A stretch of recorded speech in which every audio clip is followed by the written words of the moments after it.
Well, good evening. It's late.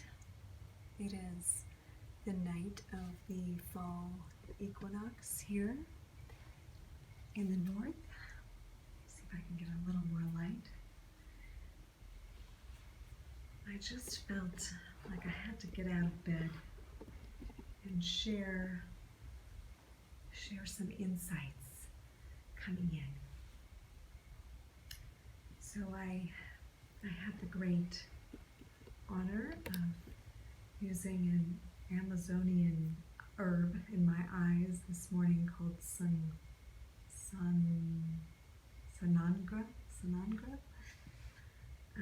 that's used to both heal eyes, any eye issues, but most importantly, my interest was in opening up the vision. So hunters in the Amazon we use before they hunt, so their vision is clear and they can see far, and also is used for opening the inner eye and decalcifying the pineal gland. So today on the fall equinox, I thought it was a good time to incite deeper harmony and balance in my body, since that is the symbol of this time, and the actual experience of the earth with the equal light and dark. So this morning I did this, and first of all, like in the moment, it was very, first of all, painful, and I diluted it. But then, as it began to go in, and the initial shock left me, I started to feel how it was going back and like feeding and even cleaning off neurotransmitters. Like literally, I was feeling like old ideas of what I thought about seeing and how I could see, and seeing myself were being kind of like scrubbed clean. This is the only way I can describe it. And I was starting to hear, even from my brain, I can see clearer, like it was reorganizing my thoughts around my sight and my vision, and continued for some time, and I just felt to relax with it. And then I could tell that like my brain hemispheres were being, like some nerves or something were connecting in a new way. So then as the day went on, I just felt a little tired in my eyes, like maybe I would have liked to take it right before bed, but I didn't, even though my friend who advised me to do that. I just kept falling asleep at night. Anyway, so throughout the day, as I got into the evening, I felt like lately a lot of different people's ideas and opinions about what is pending to happen in the world have come to my attention. Right? I've read a lot of things, I've been following storylines and what's happening, globally and in the nation.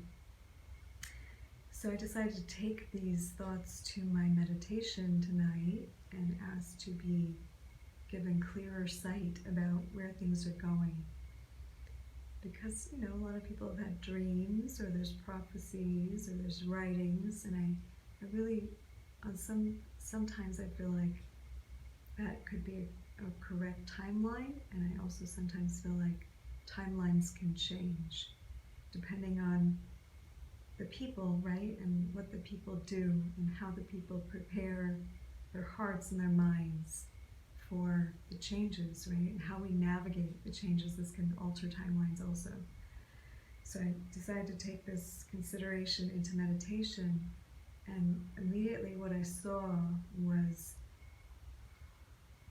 as if, imagine someone handing you like a blueprint, and it's like glorious, and I felt myself holding this blueprint, like coming into the earth and walking down this passageway at this point in time, and having different people try to like sell me their version of the future, so to speak. Like, oh, buy this version, and you can get on this timeline, or buy this version, and you can get on this timeline. And recently I felt myself, more aligned with some timelines and some parts of other timelines, and because I realized they could coincide or could work out in the timeline and vision that I have. And it became shown to me more clearly that many of us are here right now. In fact, if you're watching this video, I'm sure you're likely one who came here with the vision that's not often shared, at least widely and in the media and so forth, about where this whole thing could go. There's many other versions that aren't being shared, that are not doomsday-ish, that are not, terrifying, that are not even just regular, that are actually magical and miraculous and advanced in so many ways. And to hold that vision, that the one that we hold on to, not like clinging, but recognize that we're bringing, that it's almost like you can choose a timeline from like a shuttle station kind of feeling right now, but not to forget that yours is the most powerful vision, and that you are likely not alone in holding that vision. And so for me, when I think about the vision that I know to be true, and that is a new earth, right? A new earth that is like heaven, that is transformed on so many levels to an incredibly beautiful expression, an artistic expression, an aligned expression. And I also know that it's an energy frequency that you can only handle if you can handle, like if you can get and jive with that frequency. But that there's also divine sources that are graceful intervention, if you will, that match us, that meet us, almost like asking for donations, saying the donation is going to be matched like 100 times or 200 times or whatever. There is a divine grace that matches where we reach up to in our vision and with our heart and in our knowing, that is matched and matched above and beyond also. And so to keep holding the highest vision. Now, you may take souvenirs along the way from different timelines that present and say, hey, like, you want to get on this timeline? You might go, oh, that's interesting. I'm going to take a souvenir from that and like buy into it, and now that just is like buy the workbook or buy the paperback on it or the hat or whatever, with the idea that that's not necessarily the train you're on. That's just when you visited the gateway along the way to your portal, so to speak, your place of creation. And we're all like finding that right now. We're all sinking into it now that we're past this equinox point. We're heading into, in the northern hemisphere, the death gate, so to speak. So this is the closing down this year of the old reality. We've been syncing up with the seasons, with this evolutionary process more and more, and this year we are like right spot on. And I felt that even from the beginning of the year. So I feel that it just feels like we're meeting that, and how gracefully that we meet that is a vibrational choice, right?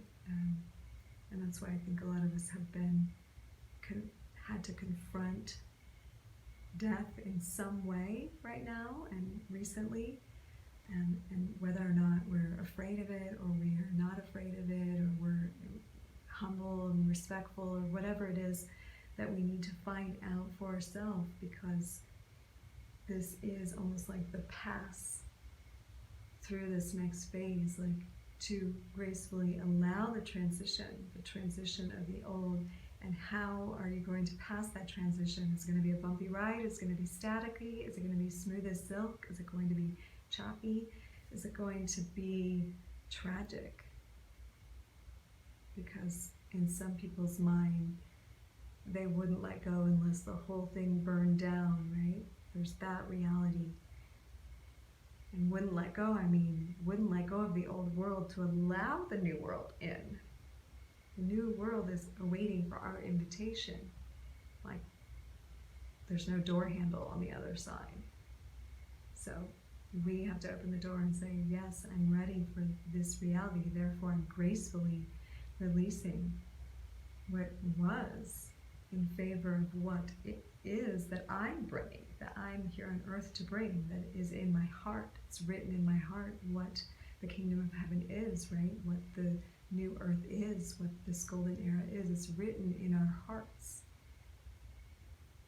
And many of us can't find them, maybe because of all the walls around the hearts. I'm definitely noticing in some of the main players that are kind of in this intense do or die sort of energy right now.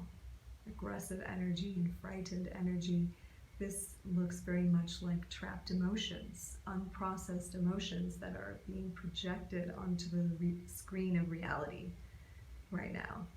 And so what can assist that is all of us going through and finding where we still need to surrender some old wounds, unhealed emotions, to love all those parts of us, to free up some of that space so that the projection can be the pure essence of the heart and not all this pain and tragedy and injury from ours and other lifetimes. We can get good with those things. We can integrate, we can heal, we can see the beauty in the old creation. And we can pass through this gateway in a wise, mature manner, I guess, that is, can honor.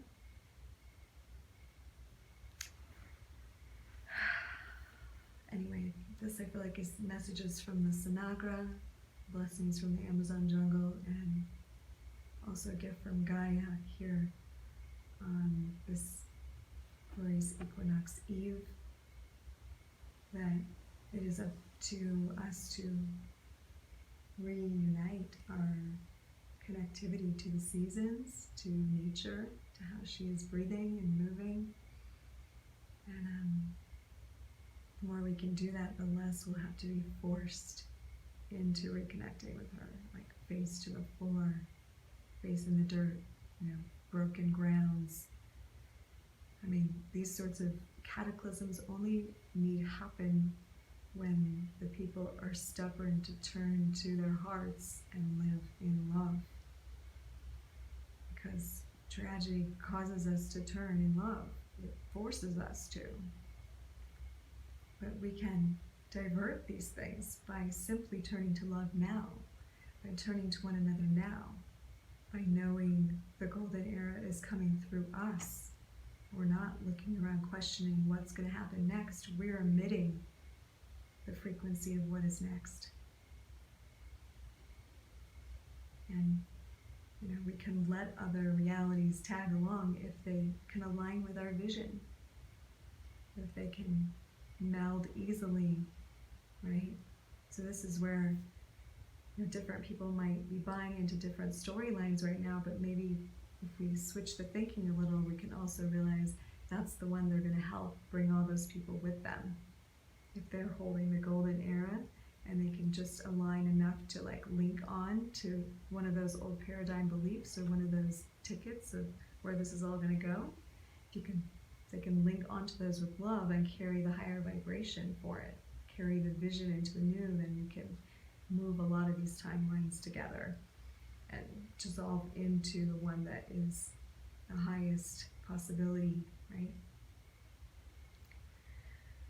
Okay, I think that is it for tonight. Thank you for joining me. A little nighttime spurt here on the Equinox, and much love to you. Hold the love.